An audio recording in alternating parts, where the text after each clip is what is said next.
National motorsports races currently held here could be staged across the Causeway in just 2 years. Well, that's when the racetrack in Johor's Iskandar region is expected to be completed.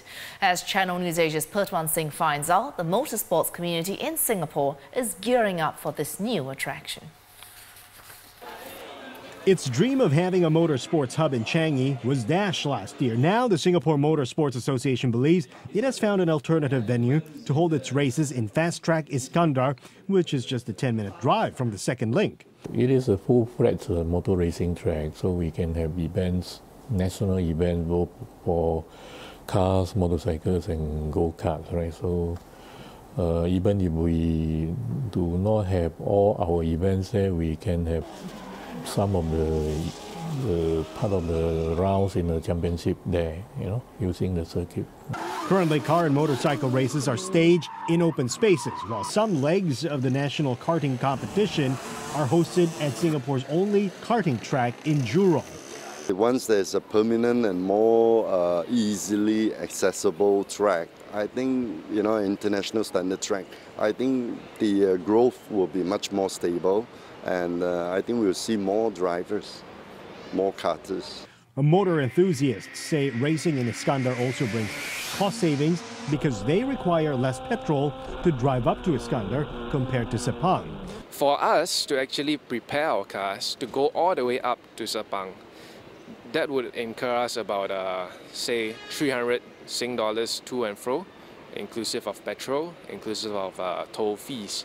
And we are not talking about the car setup cost, the cost to run the tires all the way up and all the way down.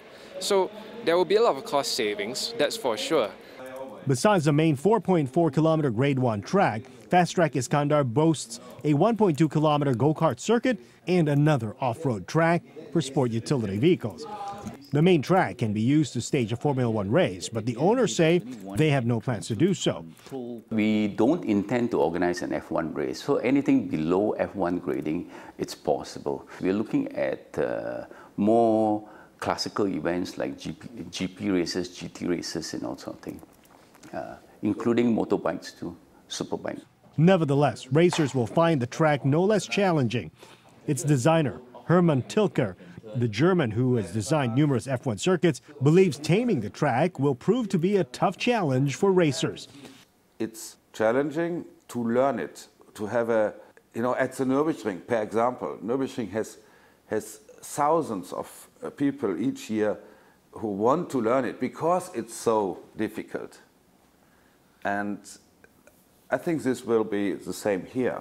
Pending approval from the International Automobile Federation and clearance from local authorities, construction of the track is slated to start later this year. The massive project will cost some 1.2 billion Singapore dollars and will include commercial and residential developments, including a 300-room hotel. It will be open in phases, starting with the karting track in early 2016 and the main track later that year. The first race is likely to be staged in 2017.